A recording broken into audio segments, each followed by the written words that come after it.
ఇతర అంశాలను జోడించవలసిన అవసరం లేదు. భారతీయ జనతా పార్టీ నాయకులకు నేను విజ్ఞప్తి చేస్తున్నా, ప్రజాప్రతినిధులకు నేను విజ్ఞప్తి చేస్తున్నా.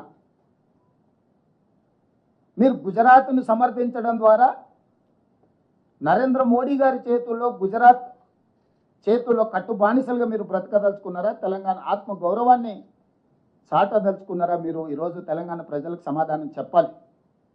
ఈరోజు తెలంగాణ రాష్ట్ర ముఖ్యమంత్రి పర్యటనను తిరస్కరించడం అంటే తెలంగాణ యొక్క అభివృద్ధిని అడ్డుకోవడమే. ఇది తెలంగాణకు జరిగిన అవమానము. వ్యక్తిగా నేను 25 సార్లు పోయిండొచ్చు అమెరికాకు, మళ్ళీ వ్యక్తిగా ఇంకో 25 సార్లు పోవచ్చు. కానీ ముఖ్యమంత్రి హోదా, ముఖ్యమంత్రి బాధ్యత, రాష్ట్రం యొక్క అభివృద్ధి కోసం చేసే పర్యటనను కేంద్ర ప్రభుత్వం అడ్డుకోవడం చూస్తుంటే స్పష్టమైన వివక్షను ప్రదర్శిస్తున్నది కేంద్ర ప్రభుత్వం తెలంగాణ పట్ల. ఈ వివక్ష ఏమాత్రం సహించరానిది.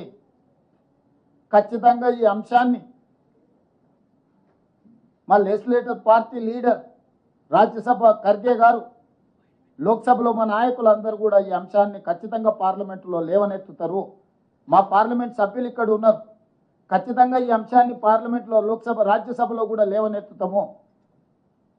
ఇది అంత ఆషామాషిగా తీసుకునే విషయం కాదు.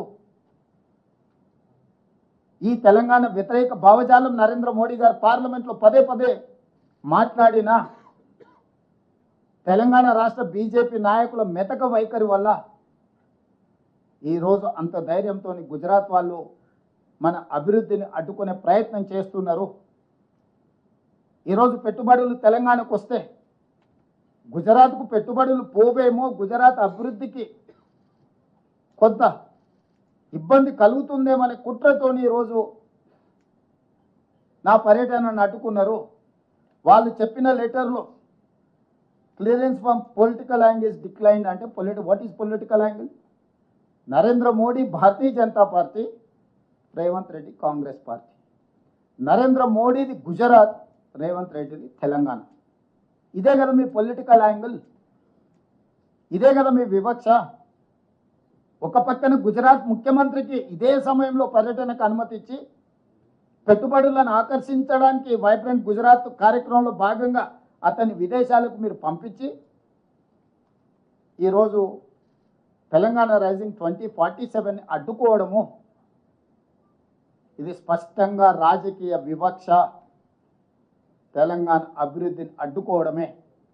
అందుకే ఈరోజు విదేశంలో ఉన్నప్పుడే నేను స్పందించి ఉండొచ్చు, కానీ విదేశాలలో వేదిక మీద నుంచి మాట్లాడితే అగో చూసిన దేశద్రోహి, విదేశాలలో భారతదేశ గౌరవానికి భంగం కలిగించిండ్రు అని మళ్ళీ అవగాహన లేని మాటలు మాట్లాడతారని చెప్పి ఈరోజు ఇక్కడికి వచ్చిన తర్వాత ఇంతమంది మొత్తం మంత్రివర్గము, పార్లమెంట్ సభ్యులు, శాసనమండలి సభ్యులు, శాసనసభ్యులు అందరం ముక్త కంఠంతో కేంద్ర ప్రభుత్వ వైఖరిని ఖండిస్తున్నాము.